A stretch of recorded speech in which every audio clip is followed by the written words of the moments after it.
Hi to everyone. JEE mains exam రాస్తున్న students అందరికీ కూడా ఆల్ ద వెరీ బెస్ట్. ఇప్పటి వరకు మీరు పడిన కష్టానికి మంచి ర్యాంక్ రావాలని కోరుకుంటూ మీ కెమిస్ట్రీ డివోజీ.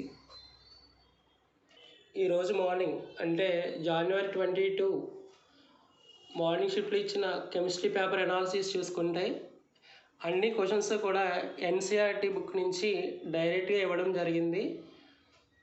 సో మన టెక్స్ట్ బుక్ని తరోగా ఫాలో అయితే మంచి స్కోర్ అయితే చేయొచ్చు. సో ఈరోజు ఇచ్చిన క్వశ్చన్లో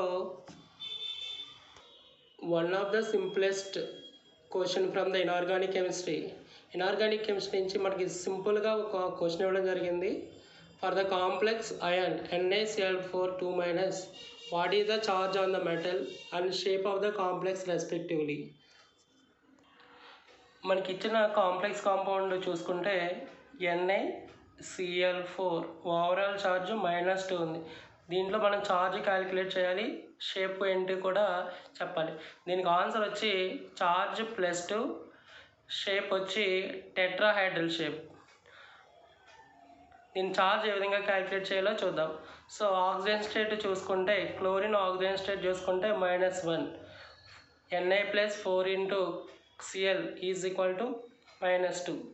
నికెల్ ఛార్జ్ క్యాలిక్యులేట్ చేయాలి కాబట్టి Na+4 × క్లోరిన్ ఆక్సిజన్ స్టేట్ -1 కాబట్టి -2, Na -4 = -2. Na is -2 + 4 that = +2. Nickel charge మనకి +2 రావడం జరిగింది. సో దీని యొక్క షేప్ గురించి మాట్లాడుకుంటే nickel atomic number 28, electronic configuration రాసుకుంటే ఆర్గాన్ 18 ఎలక్ట్రాన్స్ కవర్ చేస్తుంది, 4s2 3d8. Na+2 కాబట్టి 2 ఎలక్ట్రాన్స్ లూజ్ అవుతుంది. సో ఆ 2 ఎలక్ట్రాన్స్ కూడా వ్యాలెన్స్ షెల్ లైన్ 4s2 నుంచి లూజ్ అవుతుంది. So overall electronic configuration organ 4s0 3d8. So అంటే d ఆర్బిటాల్లో మనకి 8 ఎలక్ట్రాన్స్ ఉన్నాయి. ఇప్పుడు మనం షేప్ గురించి మాట్లాడుకున్నప్పుడు మనం 2 కాన్సెప్ట్ని మైండ్లో పెట్టుకోవాలి. ఒకటి వీక్ ఫీల్డ్ లైగాండ్ ఉంటే షేప్ ఏ విధంగా ఉంటుంది, స్ట్రాంగ్ ఫీల్డ్ లైగాండ్ అయితే షేప్ ఏ విధంగా ఉంటుందో చూద్దాం. సో మనకి ఇచ్చిన కాంప్లెక్స్లో క్లోరిన్ అనేది వీక్ ఫీల్డ్ లైగాండ్ కాబట్టి పేరింగ్ అనేది పాసిబుల్ కాదు. ఎలక్ట్రాన్ అనేది నెక్స్ట్ ఎక్సైటెడ్ స్టేట్లోకి ఎంటర్ అవ్వడం జరుగుతుంది. అంటే Na+2 ఎలక్ట్రాన్ రాసుకుంటే organ 4s0 3d8. So 3d8 తర్వాత వచ్చి మనకి ఎక్సైటెడ్ స్టేట్ ఏమవుతుంది అంటే ES అంటే ఎక్సైటెడ్ స్టేట్. 3d8 తర్వాత వచ్చే ఎక్సైటెడ్ స్టేట్ 4s 4p అవుతుంది.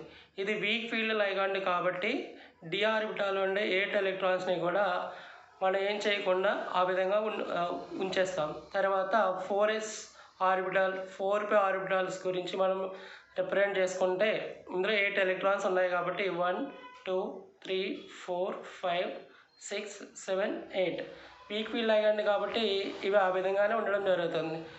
సో ఇప్పుడు మనం క్లోరిన్ ఇచ్చిన కాంపౌండ్ వచ్చి 4 క్లోరిన్ 4 లైగాండ్స్ ఉన్నాయి కాబట్టి 4s ఆర్బిటాల్లో ఒక క్లోరిన్, 4pలో రిమైనింగ్ 3 క్లోరిన్ ఐటమ్స్ అనేవి బాండింగ్లో పార్టిసిపేట్ చేయడం జరుగుతుంది. అంటే ఇక్కడ హైబ్రిడేషన్ చూసుకుంటే ఒక s ఆర్బిటాలు 3 p ఆర్బిటాల్స్ ఇన్వాల్వ్ అయినాయి కాబట్టి sp3 హైబ్రిడైజేషన్.